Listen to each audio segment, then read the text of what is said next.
Welcome to the deep dive. All right, so we've got this document. It was sent over specifically for you. It's called Daily Alpha from Z, and it's dated June 10th, 2025. Right.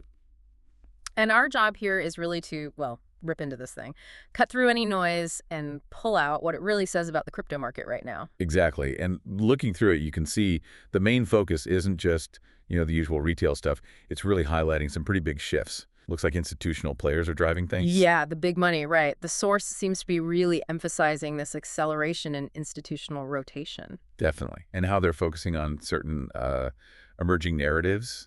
This report thinks the big players are making some serious moves. Okay, let's unpack this then. Where does it start? So it kicks off looking at smart money moves, just over the last 24 hours from that date. Right. And the headline observation it makes is pretty direct. Institutional rotation accelerating. No messing about. And it backs that up with data, presumably. Oh, yeah. It mentions $52.7 million flowing into ETH ETFs. That's Ethereum funds. Okay. While at the same time, Bitcoin ETFs kept seeing outflows. Interesting contrast. So what's the source's take on that? Its conclusion is that institutions are, and I quote, rotating hard into ETH ahead of staking ETF approvals. Staking ETF approvals. Okay, that's a big potential catalyst. It is, and they give a really specific example. World Liberty Finance. Ah, yes, saw that. What did they do? Deployed over $52 million, 52.22 M to be exact, across ETH, WBTC, Wrap Bitcoin. and STETH, staked ETH, put it all onto IV3. Avi, the big lending protocol. That's the one. And the source has a pretty punchy description for this. Calls it Trump's DeFi play getting serious. Huh. Okay, that's quite the framing from the source there. Still in this smart money bit. What else? Whale activity. The notable whale activity, the big holders. It flags 3 whales accumulating $4.95 million worth of HYP tokens. HYPE. And one of them specifically dropped $2.5 million at 35.4 cents per token. That's a decent chunk. What's the interpretation? The source reads it as smart money positioning for the Hyper EVM launch. Right, looking ahead. Any other whale moves? Yeah, a couple more big ones. A major ETH whale sold 6,200 ETH. How much is that? About $15.45 million, sent it to Binance. Average price, $2,492. And the reason? Source just says profit-taking before the next leg up. Kind of standard whale behavior, maybe? Oh, maybe. And Bitcoin. Any big moves there? Oh, yeah. 1,872 BTC. It's a lot. What's the dollar value? Around $197.4 million at the time. Moved off the Kraken exchange. Off exchange into? Unknown wallets. The source suggests these are likely institutional custody moves. Big players taking self-custody potentially. Okay, so that covers the sort of immediate money flow. What about the bigger picture? Right. So the document zooms out then, looks at what it calls the big picture through emerging narratives. Narratives. Okay. Themes gaining traction. Exactly. It flags 3 main ones. First is AI agent infrastructure consolidation. AI agents. So beyond just chatbots. That's the idea. The source thinks it's maturing, seeing actual utility and revenue models built into real AI infrastructure, not just hype. Interesting. What's the second narrative? Cross-chain liquidity aggregation. Cross-chain, making different blockchains talk to each other smoothly. Pretty much. Yeah. The source argues that native cross-chain stuff moving assets easily without complex bridges is becoming table stakes, basic requirements now. So projects need to build seamless multi-chain experiences. That's the phrase they use, yeah. Okay. And the third one ties back to the ETH. ETFs, maybe. It does, yeah. Institutional DeFi adoption. Ah, DeFi. Decentralized finance. And the source has a strong view here. It says traditional finance is finally entering DeFi directly rather than through ETFs. Directly. Not just buying the fund, but actually using the protocol. That's the claim. And they see this creating massive TVL opportunities. TVL, total value locked. The amount deposited in these protocols. Got it. So naturally, that leads into the next section. Specific projects. Exactly. Top 3 emerging narrative plays, according to this document. All right, let's hear them. Who's first? First is Virtuals, ticker Viofarm. It's tagged under AI agent infrastructure. Okay, the AI play. What are the highlights? Well, official Ethereum Foundation backing for its mainnet expansion, that's pretty significant. No, E Foundation backing. Raised $425 million for ETH staking integration. Wow. Trading with a $14 million liquidity pool on ETH mainnet. And the source is targeting a 3 to 5x return from current levels. Ambitious. Okay, number 2. Hyperliquid, ticker ISCOTULD. Classified as a cross-chain DEX evolution, DEX being decentralized exchange. Right, the cross-chain narrative. What's the story here? The pretty staggering volume numbers. $248 billion in perpetual futures volume just in May. Billion, with a B. With the B, that's 51.5% growth month over month. And apparently it's capturing 10.54% of Binance's volume. Over 10% of Binance's volume? That's huge for a DX. It really is. They also mentioned a new Hyper EVM Season 3 airdrop announcement. Token giveaway. And the Targeting the $50–$60 range for the token price. Okay. And the third play? Plasma. This one's positioned as an institutional settlement layer. Institutional settlement? Sounds serious. The details are quite eye-popping. Raise $500 million Okay. in under 5 minutes. Sorry, what? $500 million in 5 minutes. That's what the source claims, at a $500 million valuation. Instant unicorn status, basically. Who's backing it? Well, it notes Tether's CEO is backing it. Enables zero-fee USDT transfers. Zero-fee Tether. That's a big deal for institutional flows. Exactly. The source calls it a native settlement chain for institutional flows. And the target on this one must be high after that raise. Yeah, the source targets 10x from the ICO price, initial coin offering price. 10x. Okay, so those are the top 3 narrative plays. What about really early stuff? It covers that too under ultra early alpha, potential plays before they hit the mainstream radar, supposedly. All right, give us the sneak peeks. First one is KTA. Apparently has a Google Cloud partnership for testnet validation. Google Cloud, that's a big name partner. Yeah, and a live stream demo planned. Notes the current FDV fully diluted valuation is $1.5 billion. Steep valuation already. It is, but the source emphasizes institutional buyers are already showing 13.2x returns. Suggests they got in much earlier. Ah, okay. What's the call to action? Simple. Watch for the Google announcement. Got it. Next early one? AIXBT. Described as an Arbitrum-backed social influence protocol. Arbitrum ecosystem. Okay. Social influence. Yes, with Kaito AI integration. Highlights a token buyback mechanism. Using revenue to buy back tokens, okay. And something called protocol influence monetization. The source just flags it as an early Arbitrum ecosystem play. Interesting angle. And the last one? BAIBY. It says it's confirmed multiple ways to accumulate points for its launch. Points systems, common for airdrops. Any specific? It's very specific, actually. It says you need 360-day Vader stakes and also virtual staking. Long lockups required then. Seems so. The report notes the launch mechanics favor early point accumulators. Get in early, get more points. Standard playbook there. Okay, so that's the early alpha. What about market mechanics, TVL funding? Yep, shifts right into that. Market mechanics, looking first at TVL movers. Total value locked. Where's the money going? Under explosive growth, it highlights Suland. 90% TVL growth in a month, up to $700 million. $700 million. Impressive. Source notes it's now the largest lending protocol on its chain, Sui. Okay, who else? Plume Network.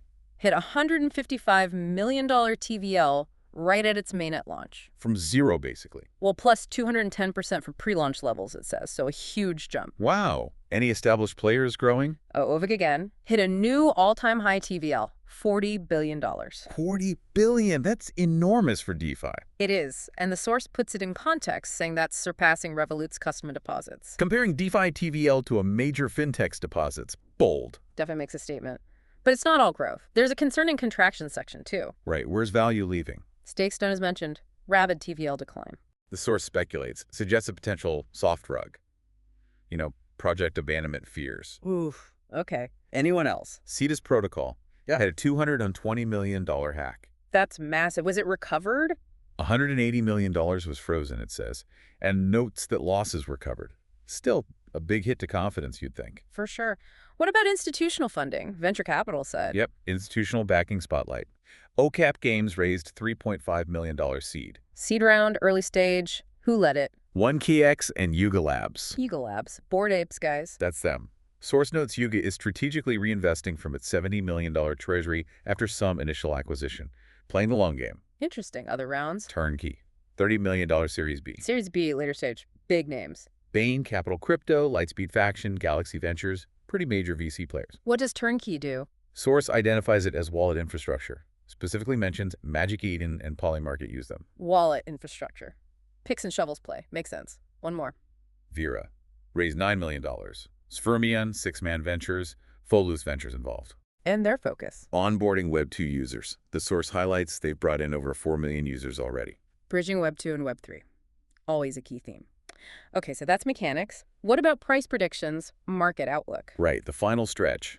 Price targets and market analysis. This is the source's view, of course. Understood. What's the call on Bitcoin? Targets are $115,000 to $120,000. Wow, okay. Support level. Confirmed at $104,500, it says. Key drivers mentioned are accelerating institutional accumulation. We saw that earlier. Yeah, notes they're buying 4,400 BTC daily versus only 100 to C4 being mined daily post-halving. Wait, no, that can't be right. Let me reread. Yeah. Okay. 4,400 BTC daily ETF inflow versus 164,250 BTC estimated mining output in a period. The source text here might be a bit unclear or mistyped. On the mining output side, comparison may be meant over a longer period or comparing inflows to new supply. Let's stick with the core point. Accelerating institutional accumulation. Okay, focus on the accumulation point and the Bitcoin Reserve Bill. Yeah, momentum from the strategic Bitcoin Reserve Bill is also cited as a positive factor. Right. What about Ethereum? Target. $2,800 to $3,200. And the reasoning? Breaking the $2,700 level with a big jump in open interest, 250,000 ETHY increase. Open interest, derivative contracts suggest strong positioning. Exactly. Plus, those imminent staking ETF approvals we talked about. And the ETF inflows. A 15-day inflow streak mentioned for ETH ETFs. Okay, strong signals according to the source. Solana, SOL. Targets $165 to $180. Drivers for SOL. Institutional staking yields hitting 27% APY. That's attractive. Very attractive yield. Also, ecosystem revenue dominance claiming 45% market share in whatever metric they used. And interestingly, it says meme coin cooling is actually creating a healthier foundation for SOL itself. Taking the froth out, maybe. Makes sense. So overall market mood. Summarized as risk-on rotation into ETH and AI infrastructure. Risk-on rotation. And the key observation, institutions are front-running regulatory clarity, getting positioned before rules are set. That fits with the ETF anticipation. Now, did it mention specific trades? It did include a section on best Bybit USDT perpetual plays. But super important disclaimer here. These are purely examples from the source, not tips from us. Absolutely critical point. Just reporting what the document says. What did it list? Suggested long setups betting on price increases included ETHSDT with 5-10x leverage, target $2,800, $3,200. Okay. High PSDT, 3-5x leverage, aiming for that $50 to $60 target we heard earlier. And virtual SDT, 2-3x leverage, riding the ETH mainnet momentum. Got it.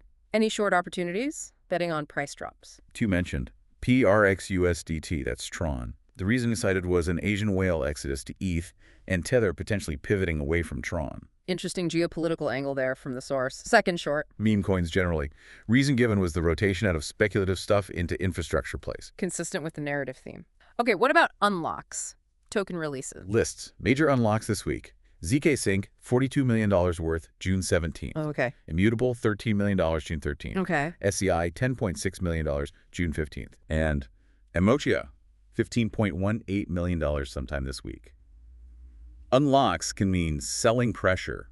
So good to be aware of. Definitely. Macro events. Big picture stuff. That mentions 3 for the week. The Genius Act, stablecoin legislation vote in the U.S. Stablecoin regulation, always key. The ongoing ETH staking ETF decision timeline. Watching for news there. Right. And the progression of that strategic Bitcoin Reserve Bill. So, legislative and regulatory focus. Any key catalysts the source is watching? Identifies 3 key catalysts. The SEC potentially creating an expedited path for on-chain products. Faster approvals, maybe. Probably big. Potential shifts in the Ethereum Foundation's balance sheet strategy. Yeah. What they do with their own ETH holdings. Also significant. And just a general acceleration of institutional DeFi adoption, which we've discussed. Okay. And the final word on risk? Critically, yeah, the document explicitly states the overall risk level is high. High risk, despite the bullish targets. Yes. It notes the market is showing clear institutional rotation patterns, but advises strongly to position accordingly. Acknowledges the volatility, it seems. Right. So wrapping this up from the source document, the big picture is this really strong institutional shift, right? Especially into ETH and into specific themes like AI infrastructure, cross-chain tech. Definitely. And we saw the impact on TVL, some protocols booming, others contracting sharply, plus where the VC money is flowing. And the price targets given are quite bullish, but framed within this context of institutions trying to get ahead of regulation. All while the source itself is flagging the risk level as high. It's a complex picture. It really is. Reflecting on it, the speed and, I guess, the conviction of these institutional moves describe, especially that idea of front-running regulations in a high-risk environment, it's pretty intense. It is intense, and it leaves you, the listener, with a pretty significant question to ponder, based only on what this source presented. Given this clear institutional rotation it describes, and that explicit high-risk warning, how do you navigate a market that this report suggests is being driven so hard by big players trying to anticipate rule changes? What does that advice to position accordingly truly mean in practice for someone trying to make sense of it all? Yeah, definitely something to think about, a lot to process there. Thanks for joining us on this deep dive into your source material.